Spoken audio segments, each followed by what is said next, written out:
Hello, everyone. This is Minute Magic. I usually post short form content, but today I want to do something a little bit longer because Mark Rosewater came out with his teasers for Tarkir Dragonstorm, and I wanted to go through this step by step. And since my content is usually about a minute long, and I definitely have more than a minute's worth of content to cover here, I just wanted to put this out for the record.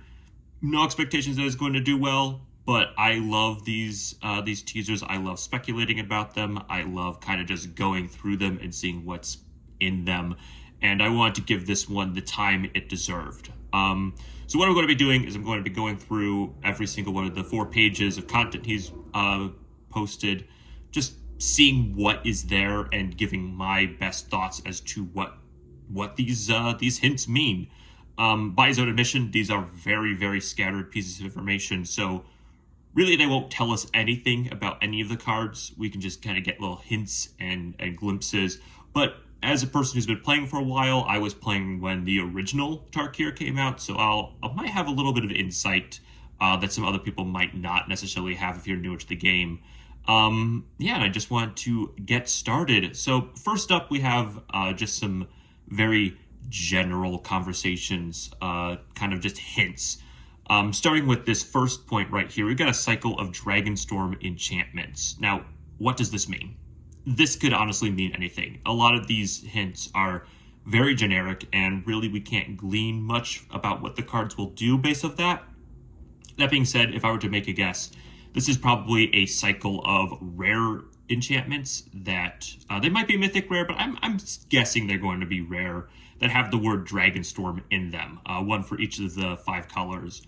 Or maybe because this is a multicolor set, they might be 2-color or most likely 2-color combinations. So this is probably going to be something like Ambitious Dragonstorm, Indomitable Dragonstorm, just very generic. They probably support dragons, they have dragon support, but what exactly they do, it could be anybody's guess. Next up, it mentions that there are 2 planeswalkers in the set. We're kind of getting a little bit more than the 1 planeswalker per set we've been getting for a little while. I've been listening to the story, and the most likely candidates for this are Elspeth and Ajani, although I wouldn't be surprised if Jace is sneaking around somewhere, and stuff like that. But Elspeth and Ajani have been very key to the story so far. The one weird caveat about this is these are both traditionally mono-white planeswalkers. And it's not very common that Wizards of the Coast have multiple planeswalkers of the same color in a set, especially if there's only 2 of them. Elspeth, for 100%, if she's there, she's going to be mono-white. So the question then becomes, is Ajani the second planeswalker, or is Ajani white? He's kind of a recluse. He's kind of got a little bit feral in this set. He's kind of lost the white part of his aspect, his loyalty. He's kind of hiding away as a hermit on Absent territory borders. And so he could be green, or maybe even green-red. It would be interesting to see a non-white Ajani and what that looks like, if that is the case. But, of course, we will have to wait to find out for sure who it is. Next up, we have some counters in the set include Decayed, Lifelink, and Time counters. So what we do know is that the 5 clans, that being the Abzan, the Mardu, the Temur, the Jeskai, and the Sultai, they're going to be coming back with new mechanics. We don't know what the mechanics are, but we do know that they're cohesive with the previous mechanics. And the Abzan, the last time we saw them, were very much about +1/+1 counters. That being said, I don't think all of these counters are just Abzan counters. Decay in particular, this is the mechanic that appeared on zombie tokens when we went to Innistrad the 3rd time, Midnight Hunt. And it basically states that whenever the creature attacks or blocks, you sacrifice it at the end of combat. So this is most likely going to be in reference to the Sultai. Being able to give creatures Decayed is very interesting instead of it being a finality counter, because it means that the creature will be able to come back again and again and again. Lifelink is pretty general. I think that's probably going to be connected to the Abzan in some way. Time counter is very interesting, most likely being used on maybe a handful of cards to signify the fact that last time we were in Tarkir, it was a time travel set. But I don't think it's going to be a major part of the mechanic.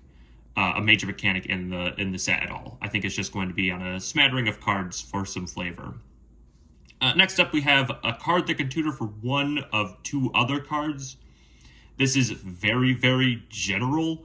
It could honestly mean anything. However, based off the wording, I think that it's like there are two card potentials that you can search up, and then you can search up for one of the others. There was a artificer in the original Tarkir that you could either search up a bow or a vial of dragonfire, depending on which timeline you were in, and I think that this is going to be a reference to that in some way.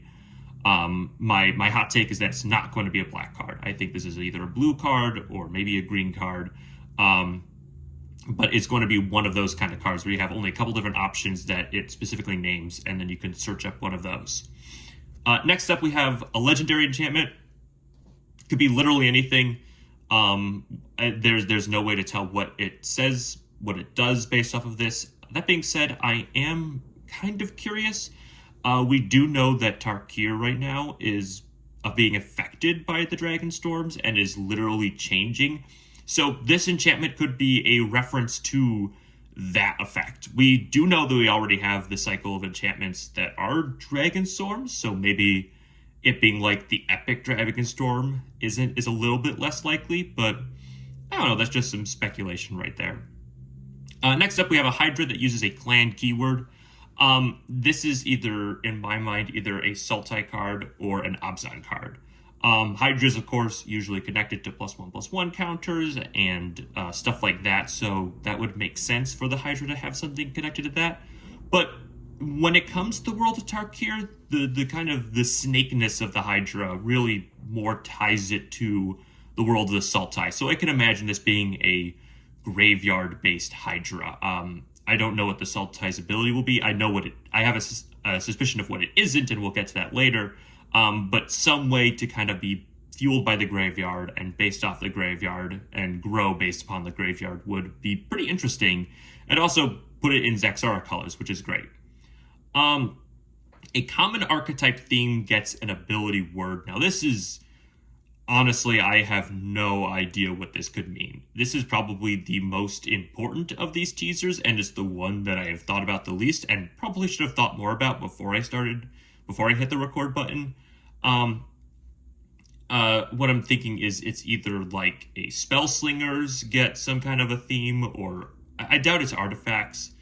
I mean, in my heart of hearts, I hope it's lands, but there's nothing that about the world that really speaks that. So it's just some sort of an archetype, a deck archetype, something that's very general getting an ability word, which is kind of really cool to hear. It might have to do with the graveyard and the Sultai, but the graveyard already has like the send mechanic. So I'm not sure. Maybe it has to do with counters with the Abzan. It's going to probably be one of the keywords connected to one of the clans because, as we know, we're already getting 5 new keywords connected to them. So most likely it's either going to be, I guess, to kind of narrow it down a little bit, the Jeskai are going to be based around some kind of a spell slinger theme. The Mardu are about attacking, although they might have some artifact themes, the art and stuff like that. But if their ability is cohesive with their previous mechanics, it's going to have to do something with attacking. The Sultai is the graveyard, Abzan counters, and the Temur are big creatures. So maybe it's a big creature keyword. I don't know. Something like that. Next, we have an instant that generates 5 effects. This one right here. This is really cool. It's like a super charm of some kind. I don't think there's anything we could tell. I'm guessing it might be a 5-color card. But I can just imagine it being like the biggest super charm you can imagine. That's just like, boom, awesome effect. Like this is like bigger than a command, bigger than a charm. This is a huge spell that brings the 5 colors together. Dragons get a new enchantment based on popular zombie ones. My big take for this is that it's Endless Ranks of the Dead. We know that the dragons are multiplying out of control on Tarkir and in the multiverse in general, and so I could definitely imagine like 2 red for an enchantment that gives you dragons equal to half your dragons. Just generates endless dragons, something like that. I think this is the one I'm the most confident on. That is the Endless Ranks of the Dead. trying to think of some other ones. Rooftop Storm would be busted. Please don't print that card, Wizards. Like, all your dragons cost 0. They don't need that. Besides that, yeah, I don't know what other iconic zombie enchantments there are. So I think that oh my goodness, what is going on out there? Oh, living next to a busy street. You never know what's going to happen. But yeah, I think this is going to be a take on Endless Ranks of the Dead. A new instant and sorcery subtype. Now, this is a fascinating inclusion. There are not a lot of instant and sorcery subtypes. In the past, we've had Arcane, infamously, but like Traps, Lessons, Adventures technically are a subtype, but really they don't get a lot of support. It is because it's really hard to support sorcery and instants as a subtype because of how they play. So I have no idea what this would be. Like the previous set had like the commands and stuff like that, but honestly, I have no idea. It might be connected to the Jeskai ability, if I were to guess. But honestly, this could be just about anything, and I'm super excited to see what comes of it. All right, moving on to the second page. This is this page is actual text that appears on cards. So whereas the previous one page is kind of more just a general feeling for the cards themselves, this one, we know that this text appears in the cards, but it's most likely not the full text on the card. For example, this first card, whenever you cast a turtle spell, untap this creature. This is definitely a reference to the Wandering Tower Shell. The turtle that would always get lost is definitely making a return. The Sultai love their giant turtles, and just more turtle support. We love to see it. It's probably going to be a one-off. Probably taps to do something ridiculous. And then you just kind of chain turtle spells together. I have no idea. This is going to be a fun card, and kind of ridiculous, but probably going to cost a ton of mana. This next card right here, as long as there are 3 or more different kinds of counters among creatures you control, this is definitely connected to the Abzan in some way. It definitely points to them having multiple counters. We know there's lifelink, +1/+1 counters for sure, and there's probably going to be other counter stuff that they're playing around with. What this spell does in particular, or most likely because it's an as long kind of effect, is either like this is going to be a permanent, so an enchantment or a creature or an artifact or something like that. It's probably going to give some kind of a minor buff or give you some kind of a small kind of benefit based off of you meeting this requirement. We then have this line of text. When you may cast without paying its mana cost, as long as that spell's mana value is 8 or less. This is a very generic mythic text. This is very generic. Okay, we're going to cheat some mana here. That might be connected to some blue spell, maybe some black spell. I have no idea what the card itself does. I have no idea what kind of it's expecting you to do in order to get this this free card. But it's probably going to be conditionally powerful, and depending on what those conditions are, is going to determine the play, but it's likely the spell itself costs 5 or 6. So don't expect too much cheating to be happening with this card. Next, we have one heck of a line of text. This is the one that probably everybody's going to be talking about, which is if you put 5+1/+1 count, or a +1/+1/+1 counter on 5 dragons this way, you win the game. As if dragon players needed anything else ridiculous to put into their decks. This honestly could be anything. It's probably going to be a card that allows you to distribute counters amongst dragons, and it's going to see a lot of play in Dragon Commander decks. I don't know if it's an enchantment, if it's a spell, if it's a creature. Probably it could be a dragon, but it's just going to be a fun way to kind of win the game and make sure you show what is the truly superior creature type on the commander table. However, the line of text that I'm the most scared of, and I think is actually the most powerful line of text, is this one right here. Whenever a creature you control enters, if you cast it, destroy that creature. This is screaming that it's connected to some card that just allows you to cheat just enormous amounts of mana, like allowing you to cast your cards for 1. or something like that. And it's this is a pretty devastating downside. So having whatever the upside is to it is going to be absolutely insane. Most likely it's going to be in black, so my zombie deck is super excited to play with this one. What it is exactly, again, I'm not sure, but I would expect it to be a very, very powerful card. The next one you have at the beginning of combat in your turn, if you cast both a creature spell and a non-creature spell, do something. There's a common there.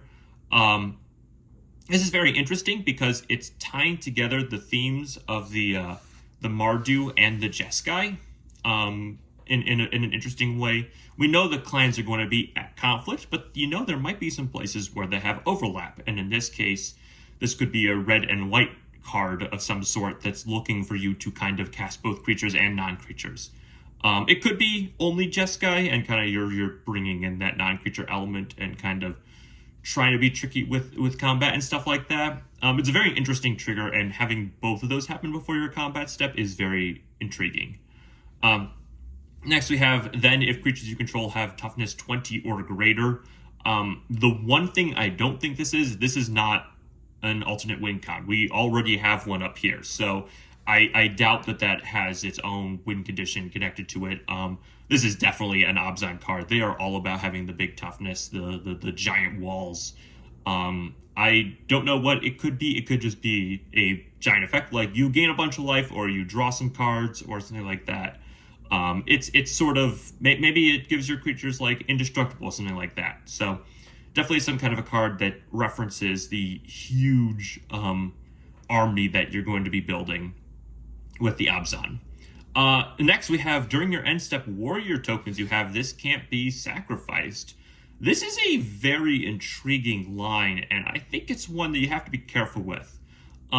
It seems to be in connection most likely with the Mardu. Glad to see warrior tokens coming back. Warriors, in case you didn't know, were a major theme of the first time we came back to Tarkir. There was a lot of warrior cards and warrior buff cards, and it seems like I doubt they're going to have as major an impact in this one because we have so many themes to fit into just one set as opposed to three. That being said, this is probably connected to some kind of a card that gives you temporary warrior tokens, or maybe that's a mechanic that you just get temporary warrior tokens that are flooding in. And this is a card that's going to turn on those engines and just allow you to keep your giant warrior board, so you're not sacrificing them. That being said, this is a dangerous line of text because if you're playing an aristocrat style deck and you want to sacrifice your warriors, you suddenly can't during the end step, which is really funny actually, to kind of be like, oh, sorry, you can't do that. But yeah, like a good way to just make sure that whatever temporary board this card is building up, you keep it around. Next we have whenever this creature deals combat damage to a player, you may search your library for a card name, reveal it, put it into your hand, then shuffle. This is going to be your kind of your hawk package. It's searching up because of the name of card name. I'm most likely guessing that this is, you get to search up other copies of this card. So it's probably just some kind of like you get a bunch of copies, they're chipping in for damage, you search up another one, Squadron Hawk, that's the card I'm thinking of. I don't think this is a very powerful card. Great limited build around, probably not very relevant anywhere else. We have a very dangerous line of text, and I think a very sneaky one here, which is spells you cast have delve. As I said earlier, the clans are getting new mechanics. They've already told us that at the preview event and stuff like that. So the Sultai's mechanic isn't going to be delve. It's going to be graveyard related, but it's not going to be delve. But this is kind of signifying that there's going to be one card that's like, oh, by the way, we had delve at some point, so your cards have delve. I think this is a card that's going to be hyped because delve is very powerful. It is absolutely busted. I do not think it's going to be as dangerous as you might suspect. If I were to guess, it's on some very expensive enchantment of some kind. That being said, never, ever, ever leave delve out. Never counted out, it is a very, very powerful mechanic, and it has broken so many cards. All right, next we have some type lines. They can tell us a lot less than the previous two. They just kind of give us a snapshot of like what some of the different cards that are going to be in the set are. For example, this first one, Dog Monk. The Einok are the kind of the dog race. Usually they're seen amongst the Abzan. Historically, they've been seen amongst the Abzan, or the Temur also had some Einok. This one's going to be clearly part of the Jeskai as a monk. Just cool to see that the dogs are kind of, the last time we went to Tarkir, they were all hounds. So now having the Einok be actual dogs is super, super cool to see. Elephant Druid. This is most likely some kind of a card that's part of the Temur. Last time the Temur had elephants amongst their ranks, and druids are very Temur-esque. So most likely a common. Most of these are probably commons. The creature Yeti, I can think of a very particular 2 mana, 2 and a red 4/3 that is going for the throne of most printed creature type, trying to come after Colossal Dreadmaw. I don't think he'll beat it out, but yeah, that card was literally printed in I think every single one of the Tarkir sets last time, and it would be great to see it back. Creature Jin Cleric. This is an interesting inclusion. Most likely there was a Jin that was part of in the story that was part of the Abzan. So this seems like be part of the Abzan. It also could be part of the Jeskai, which would make a lot more sense. Just kind of it's the expected creature type, given that Tarkir is based on just Asian culture as a whole, just all of Asian culture. Having the Jin around is would definitely fit within the world. Creature Zombie Advisor. It's a Sultai card. It could be any Sultai card. This says nothing except that the Sultai are here, and we knew that. Creature Kirin. Kirin is a type of spirit. It's most of the most powerful Kirin have been seen on Kamigawa. But that being said, the Kirin were around for the first time we went to Tarkir. They were omens, often kind of showing the arrival of Sarkhan Vol to do time travel shenanigans. That being said, I do not expect this Kirin to be very powerful. It's most likely white draft chaff, so probably like a 4-mana flyer of some sort. I'd like to be wrong, but most likely it's just a very generic inclusion that's going to have some great flavor text about how the world is changing once again. Next, we have Creature Snake Shapeshifter. So for those of you who don't know, the Naga creature type has been removed, and so all of the previous Naga are snakes. So this is a Naga Shapeshifter, effectively part of the Sultai, probably some illusionist mage. Most likely it's a snake that could come down as a copy of anything except it's a snake in addition to its other types. Or it can maybe it can become a copy of something in a graveyard. That would be super cool. But generally speaking, this is just another Sultai card. We can guess a little bit more about its abilities, but it's just more Sultai. Next creature line, Artifact Creature Chimera. This is unusual because I do not believe that they were any chimeras the first time we went to Tarkir. So having this be here, this is definitely a construct of some kind. Very unusual inclusion, and I think it may be something that came through an Omen path. It could be a Masticore, generally speaking, but that has its own creature type, so it's probably not. So this is some kind of a construct that was built for some purpose. It may be part of the new Mardu, because I know the Mardu seem to have are undergoing a technological revolution in this current timeline. And it seems to be an indication that they probably built it in some form. That being said, what the card itself does, I have no idea. The only thing I can say is it might have flying, but that doesn't say much. Next, Artifact Creature Ape Snake. This is fantastic. There is it's technically from a Commander set, but having ape snakes on Tarkir as part of the Sultai is a big thing, and seems like this is a constructed version of one. just going to be a big bad snake beater. It could be a very powerful card, but what it actually is, I can't tell you. However, that's not the case for the legendary creature Zombie Snake Warlock. 100% this is Sidisi. This is actually my best guess. This is Sidisi's type line. Again, they got rid of the Naga type line, so she's a snake now. We know she's a zombie, and I would not be surprised if she's also a warlock, because that just fits her. And so yeah, no secrets there. And finally, to kind of round out the list, Mark does include the names of the sets. Generally speaking, I'm not a big fan of this section, because in the past, for all of the spoilers he's done with the names, they so far have been very topical, very tropey, and so it's just like, oh look, the racing set has a card called Spin Out.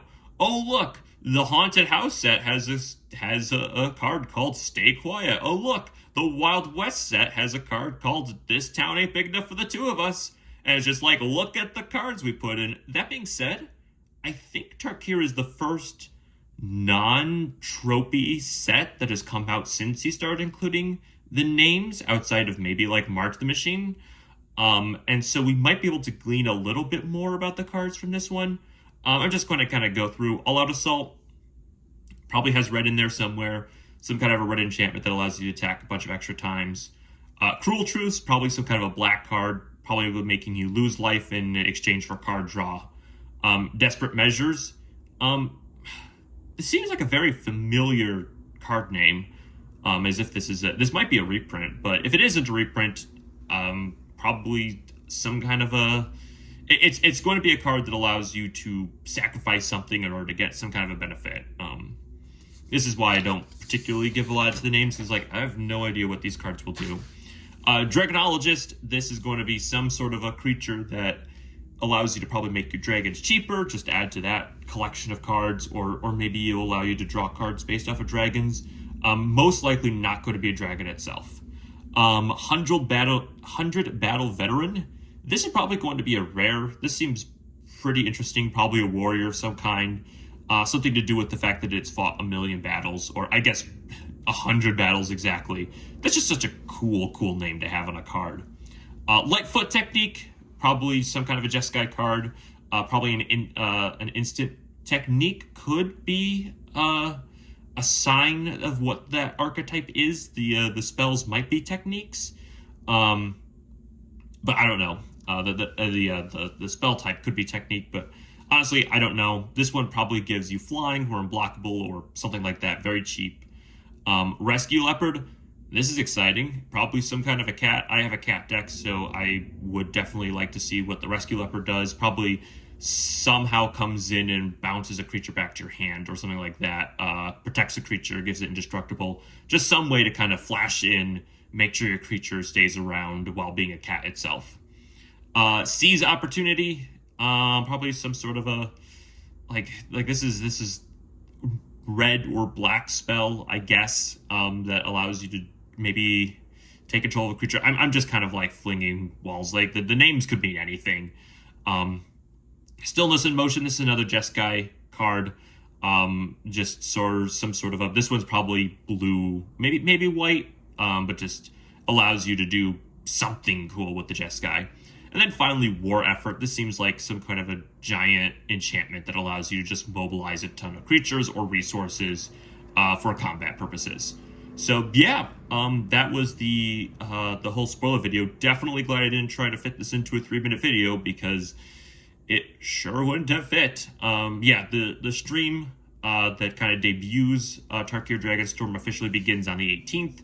I'm going to be watching it.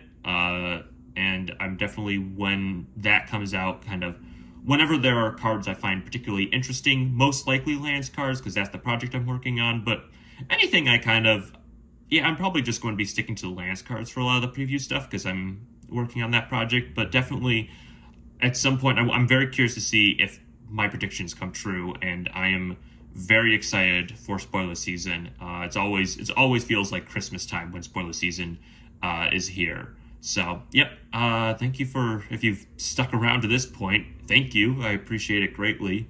And subscribe to hear more of my my mad ramblings about Magic the Gathering cards. I don't often have the time or the audience to talk about this, and so I'm very happy to get these out in one format or another. Yeah, and thanks for sticking around. Don't forget to like, comment, and subscribe.